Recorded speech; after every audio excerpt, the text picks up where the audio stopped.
Hi everyone. Today I'll be doing my presentation on shoplifting, and it is presented by Madison McClelland.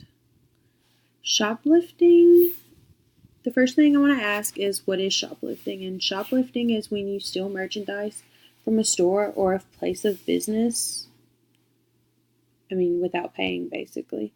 And it is one of the most frequently committed crimes, with every 1 in 11 people having shoplifted in their life in the U.S. And it costs retailers about 40% of their sales every year. And because of this, retailers have to prepare for this. So that is why they mark up some of their stuff, is because they know that there will be a chance that they'll get their items stolen. And this also means that retailers in the U.S. lose billions every year shoplifting. And this could be 10 billion or more, depending who shoplifts. Contrary to what a lot of people think, men shoplift more than women. And adolescents represent about 40 to 50% of store apprehended shoplifters. And the National Association for Shoplifting Prevention estimates that there are 27 million shoplifters in America. So, that's a lot of people. Ways people shoplift. Someone can go into a retail store and steal clothes, shoes, jewelry, perfume, or makeup, just whatever's there and whatever they want without, paying. And a lot of people can go to a grocery store and steal food or clothes.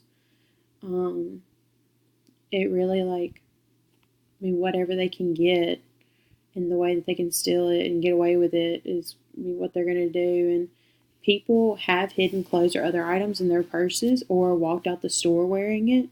So some people I've seen where they will try on shoes and put their old shoes in the box and wear the new ones out, so that they won't even suspect it until someone buys that pair of shoes and doesn't get that pair of shoes. And then some people will even stuff food in their clothes or in their bags so that they can walk out of the store with it. So, reasons people shoplift. The one most people think about is because they want it and they have to have it right then. This goes along with why adolescents shoplift. Also, this is common for middle-aged women who want novelty items, and the only way to get them is to steal them, because if they had to pay for them, then that would mean that someone in their family is going without, or there's not enough food for that week, or there's just not enough. And then people shoplift because they need the items they are stealing to survive, whether that's food or clothes.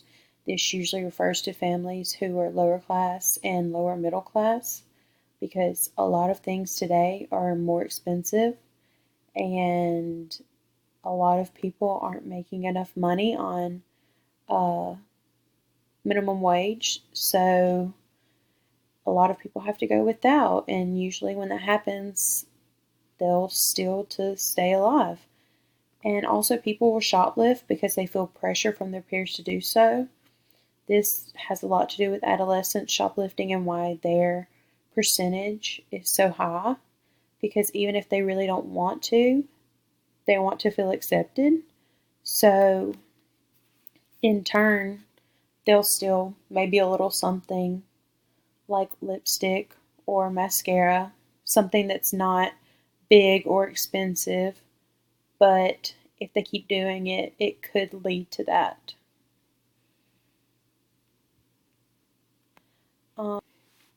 So now I'll be talking about the theories used during shoplifting, and these theories were from the articles and books that I have in my references. So the first one was by Alexis Smith Osborne in 2005. I know that it's a little dated, but she talks about the lifespan theory, and it focuses on the chronological unfolding of human development, which helps us understand the characteristics of young middle-class female who shoplifts briefly, then stops. And Erickson's work on this theory concluded that adolescence is a key stage of life when your identity is formed, and the adolescent stage is a troubling stage for anyone. But according to Erickson, if the adolescent is caught shoplifting, whether by parents or store security, then their freedom gets limited. That means that they'll be getting more attention from adults, which is what they craved in the first place.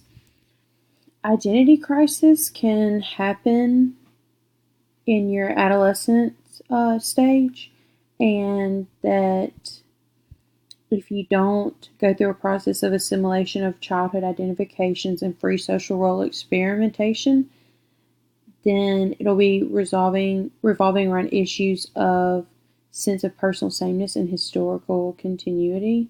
And Erickson saw this crisis as occurring within the context of a psychosocial moratorium, and it's a delay in a person's assumption of mature responsibilities and roles in order to find a defined niche in society, which makes sense because if someone doesn't feel that they are welcome in society, then they will usually keep to themselves or try to look for attention elsewhere or try to gain that attention even if it is illegal. The next theory is situational action theory, and this one is situational action theory is a general theory of crime that explains why a person complies with or breaches the moral rules of conduct.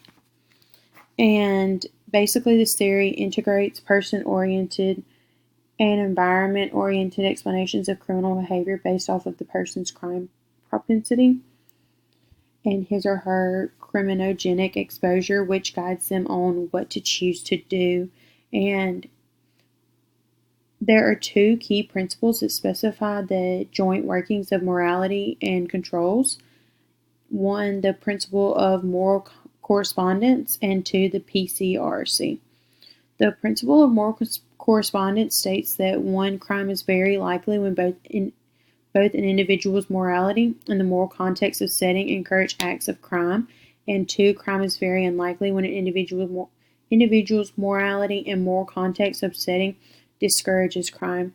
So if someone grows up in a great home and both of your parents tell you what's right and what's wrong, then you're less likely to commit a crime.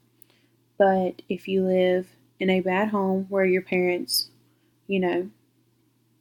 don't tell you what's right or wrong, and they sometimes commit crimes themselves, and then you live in a bad situation where you witness crimes, then those lead you in the direction that you usually would go.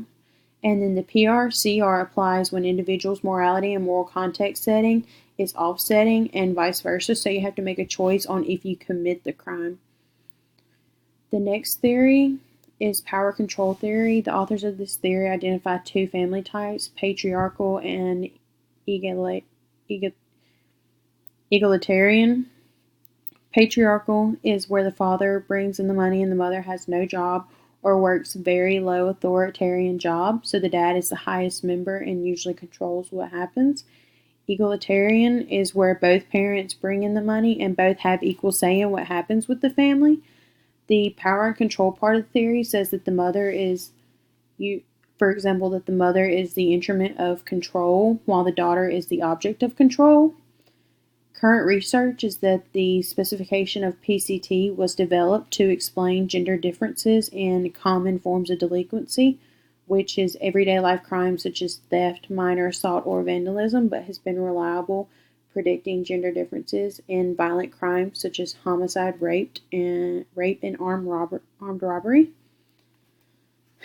Theft at self-checkouts. Self-checkouts are becoming very prominent today. Any grocery store you go to, like Corner Market, Walmart, There will always be a self-checkout, and self-checkout stations have become more prominent. It's putting more responsibility on the customer at the checkout process. This is placing control on the customer at the most crucial part of the trip, the point of sale. This means it's trusting the customer to be honest and to pay for everything they have in their buggy. By doing self-checkouts more, this means companies can let go of employees to save money, but if they do this, will they also lose some? With firing employees, that leaves less to watch the SEOs so that no one can steal. Because anytime you go into Walmart and you go to a self checkout, there's at least 10 of them, and there's maybe 2 people watching, but there's no way to keep up with who's doing what. And even though they do have cameras that's pointed at people's faces, it's not really catching what you scan. And SEOs can be manipulated by deliberately not paying for a product or paying a reduced price by switching labels on the items. Other techniques include obscuring the barcode while scanning, stacking items together so that only the bottom one is scanned, scanning items but not paying or only partially paying, and entering the wrong quantity or of loose items. The gender gap in shoplifting, like I said before, stereotypically you would think that women were the ones to shoplift the most, but it's really men. And it's said by Hurt and Leonard et al. Criminological research has led to crime being more commonly committed by men than women, but this gender gap increases with the severity of the crime. And some research shows males shoplifting more frequently than females, but females tend to steal more per incident. They can go for both juveniles and adults. Shoplifting statistics in a demographic study done by Farmer and Dawson, which included 3 groups of non-shoplifters, shoplifters who had been caught, and shoplifters who had not been caught, of college students. So non-shoplifters were more likely to be women at 78.5% and married 18.3% than shoplifters who were caught with 53.3% and then 13.3% married. And those never caught, 57.9% being women, and then 5% being married. And then non-shoplifters were also less likely to have ever been arrested at 6.5% than shoplifters who had been caught at 33.3%, than those never caught at 18.2%. Preventions of shoplifting. There are many ways retailers and companies have tried to stop people from stealing from them. One of the ways is that most clothes come with sensor tags that the employee has the only means to get it off, and if you try to leave with it, the sensors will go off. A lot of boutiques that I've went into have taken major precautions to try and stop theft.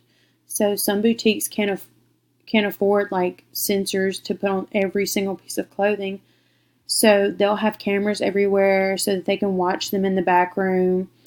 And owners will also set up mirrors along the wall and ceiling so that they can see from anywhere in the store. I have been in a boutique that has had that.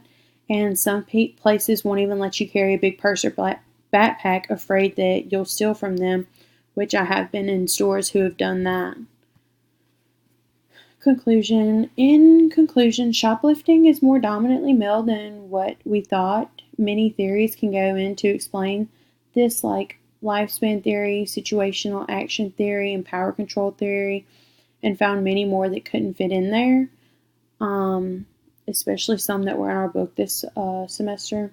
There are always going to be ways for someone to steal something, even if there is